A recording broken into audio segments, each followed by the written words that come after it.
The rain fell harder than anyone remembered. Not just a storm, but a deluge, as if the heavens themselves were mourning what was about to happen.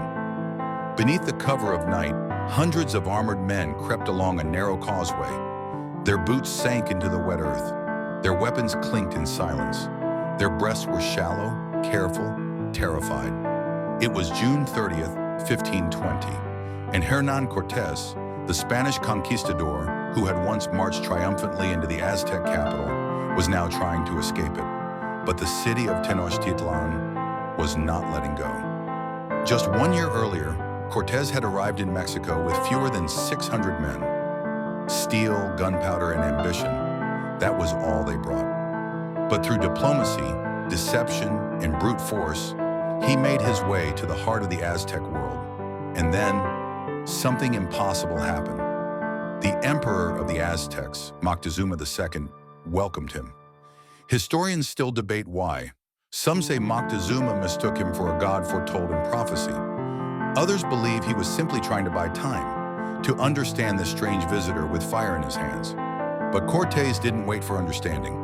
He took Moctezuma prisoner inside his own palace, and for a time, he ruled through him, manipulating the Aztec emperor like a puppet, looting gold and demanding submission. But power doesn't last in silence. Far to the east, another Spanish force arrived, sent to arrest Cortés for disobeying orders.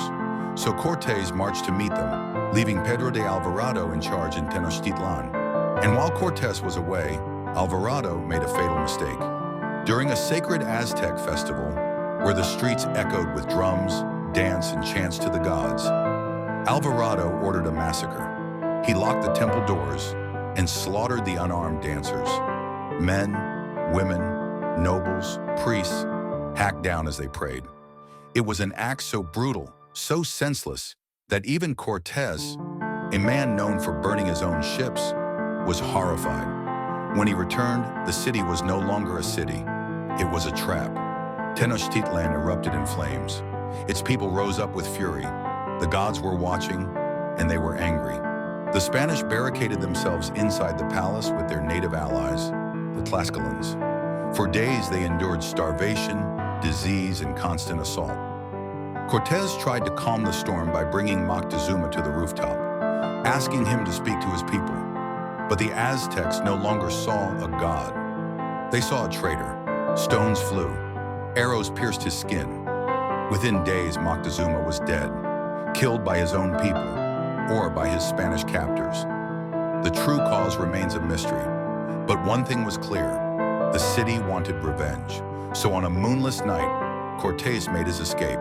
He ordered his men to carry only what they needed: food, weapons, armor. But greed whispered louder than wisdom. Many soldiers stuffed their clothes with gold, taken from Aztec temples. Some dragged treasure chests through the mud behind them. As the Spanish crept across the Tlacopan causeway, the silence cracked. A woman's voice, a cry. The alarm was raised. Within seconds, Aztec warriors swarmed from canoes and buildings, unleashing arrows and spears from the darkness. The causeway offered no cover, only narrow planks, broken bridges, and deep canals on both sides. Spanish horses panicked. Men slipped in their armor. Screams filled the air. In Spanish, in Nahuatl, in silence. Some tried to swim. They drowned, dragged under by their own greed, their gold weighing them down like anchors. Others were pulled from the water by Aztec warriors, sacrificed on temple altars before the night was over. By morning, over 800 Spaniards and allies were dead. Cortés lost most of his army, his artillery, and all the stolen treasure. It would be remembered as La Noche Triste, the night of sorrows. They say Cortés wept beneath a lone tree outside the city, a weeping that echoed into legend. But sorrow doesn't mean surrender. Within a year, Cortés returned. He rebuilt his army with native enemies of the Aztecs. And this time, he brought siege warfare, disease, and fire.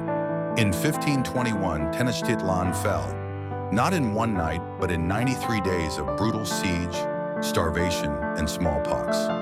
The empire of the Aztecs was no more. But the night they rose up, the night the stones flew, and the gold drowned the greedy, that night has never been forgotten. Can you imagine watching an empire burn from within, watching the gods fall, and realizing the invaders were not invincible after all?